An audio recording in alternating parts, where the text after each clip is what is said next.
अक्सर आपने लोगों को कहते सुना होगा कि क्या तुम्हारे कान बज रहे हैं। जी हाँ साथियों, कान बजने की बीमारी जिसको हम बोलते हैं टिनेटस, एक ऐसी बीमारी जिसमें बिना किसी एक्सटर्नल साउंड सोर्स के आपके कान में सीटीसी बजती रहती है, आपके कान में हमिंग साउंड आती रहती है, आपके कान में रोरिंग साउंड आती रहती है। आपको ऐसा लगता है जैसे अगल बगल से ट्रेन गुजर रही है। आपको लगता रहता है किसी तरह की कोई पत्ते के झड़ने की आवाज़ सी आ रही है कान के अंदर, बिना किसी एक्सटर्नल साउंड सोर्स के। क्या है उपाय?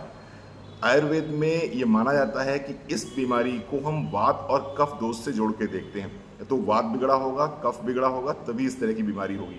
और वात और कफ दोष की चिकित्सा के लिए हमारे पास में एक बहुत ही शानदार प्रोडक्ट है जिसका नाम है अश्वगंधा। एक कैप्सूल सुबह नाश्ते के बाद, एक कैप्सूल शाम को खाने के बाद में, और इसके साथ साथ में विटामिन सी का रिच सोर्स हमारे पास में है इंटेलेक्टे। अगर आप इसको सुबह खाली पेट लेते हैं, अश्वगंधा और इंटेलेक्टे का कॉम्बिनेशन सुबह खाली पेट और नाश्ते के बाद लेते हैं अश्वगंधा को, तो निश्चित रूप से आपको बहुत लाभ मिलेगा और इस टिनिटस जैसी बीमारी से आप बच सकते हैं जिसकी वजह से लोग बहुत परेशान हो जाते हैं। एक बार अगर किसी को टिनिटस हो गया तो फिर मान के चलिए वो उसकी पूरी ज़िंदगी डॉक्टर्स के इर्द गिर्द ही घूमती है। कुछ और भी कारण होते हैं टिनिटस के, जैसे कि एनीमिया अगर किसी को हो गया तो उसको दूर करने का प्रयास कीजिए। ब्लड प्रेशर हाई है तो निश्चित रूप से ब्लड प्रेशर को नॉर्मल रखने का प्रयास कीजिए। एलर्जी अगर है तो एंटी एलर्जी लीजिए। निश्चित रूप से टिनिटस जैसी बीमारियों से बचा जा सकता है।